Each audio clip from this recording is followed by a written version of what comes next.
So I've spent pretty much 4 days now here in Barcelona, and I haven't really done much recording or blogging, as I've been spending a lot of this time in inner reflection.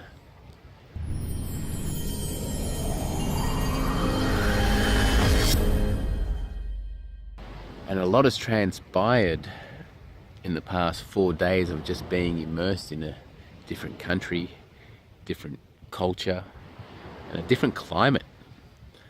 And I realize how much environment has an impact on myself and the way I am, the way I feel, the way I think.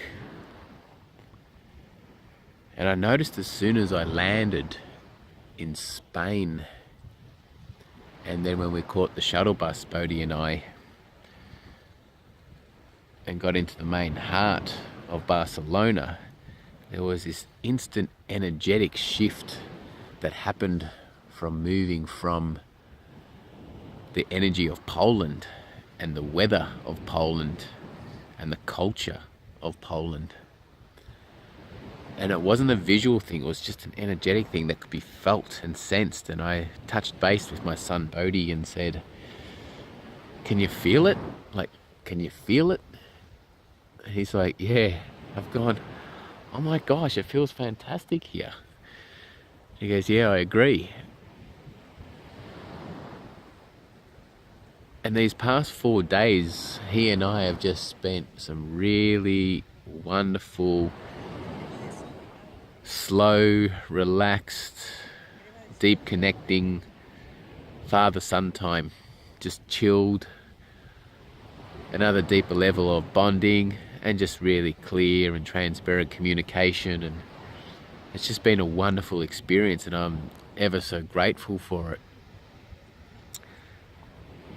And speaking about being grateful, I was speaking to him yesterday whilst we were walking through one of the villages along the beach side, and I just said, I'm noticing that I'm just really grateful for everything, and I'm glad you and I went through this past month in Poland, and the contrast and the vast difference and the challenges we went through and the emotions and the volatility that arose being in Poland, especially uncovering a lot of the genealogy and roots, which also had a lot of suffering and turmoil. And reflectively looking at that now, I'm ever so more grateful of it. And I said to Bodhi, it's like, I'm just feeling like I'm in a deep sense of gratitude. I'm just really thankful for all of it. Like, everything that's happened, right up to the point of where we're at now. And I said, there's nothing really specific about what I'm grateful for. It's just that I just feel an immense sense of gratitude. And it's beautiful and it's humbling. The effort that I've applied through life to turn things around from challenging scenarios and remaining focused and upholding a discipline in times of challenges. And if you saw that just walk past behind me, I've managed to find a pretty much one of Barcelona's only nude beaches here, as you probably know from my previous blogs. And when I love getting by the ocean or out in nature, I love stripping my gear off and just getting back to basics. So I am here on this private beach, a very secluded beach. It's not part of the public, or not part of tourism or anything that's known, and I just found that out locally from merely appearing at an Airbnb accommodation. So if that distracted you, I'm surrounded by nudity at the moment, and just getting some sun on my bum again, which has been much needed from that contrast of temperature in Poland, which is something I'm, oh my gosh, ever so grateful for. But in summary, I'm just feeling like I'm coming into a much deeper place of knowing within myself. And I guess if I was to share anything or any words of wisdom for yourself in this sharing,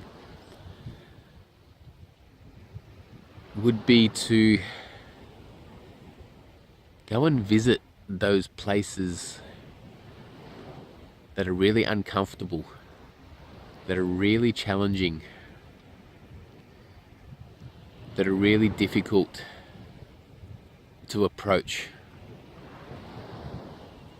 to those areas that you find have the greatest amount of resistance and even emotional, the charge, the emotional volatility that resides within you and your body. Because it's often just that emotional state, which is confrontational, that inhibits us to face the truth of what's going on. And often it may be just an energetic residue trapped in emotion that's too challenging to face again and experience that. But coming from a place as an observer or a witness, without subscribing to the emotion that might be coming up from visiting these challenges, really helps to navigate through and beyond the resistance by staying in a watchful eye, by practicing of remaining in noticing and just noticing what you notice about what you're noticing, and keep with that cycle. So that cycle again is notice what you notice about what you're noticing. And even that in itself can assist those of you who are overthinkers and not knowing how to find stillness in the barrage of thoughts in that monkey mind. And that practice in itself of noticing what you notice about what you notice will assist you and even provide you with even an opportunity for some meditation if that's something that you desire. And as I lay here in bliss, it's only 1 month away from winter here on the edge of the Mediterranean Sea, naked, stripped bare, and look, bare bummed, getting some gamma rays on these cheeks of mine. And stripping away all the layers of coming home to myself, to recalibrate that by providing a nurturing environment that supports me, regardless of what that looks like. Everyone has their own. Mine is immersing in nature. Mine is getting my gear off and getting licked by the sun. Mine is delving into the ocean and being consumed by the bodies of water. That all bodies of water on this whole planet are connected. And so when I go in for that swim and when I float and surrender, I feel very connected to not only myself in the moment, but the whole planet. And as I cast myself, my mind, in a form of meditation while I float in weightlessness and being held by the ocean, it's something that I do for me. And that's what I'm talking about, immersing yourself in an environment that's conducive for your well-being, that's nourishing, supportive, even healing, therapeutic. It may even be supporting you through a cathartic experience, allowing emotion to come. Get yourself into a remote place, get lost, lose yourself so that you can find yourself. For it's only when you do get truly lost that you become found within. And I speak that from personal experience, and it is why I constantly love to apply myself in just getting lost and seeing what arises from being lost and how I find even more.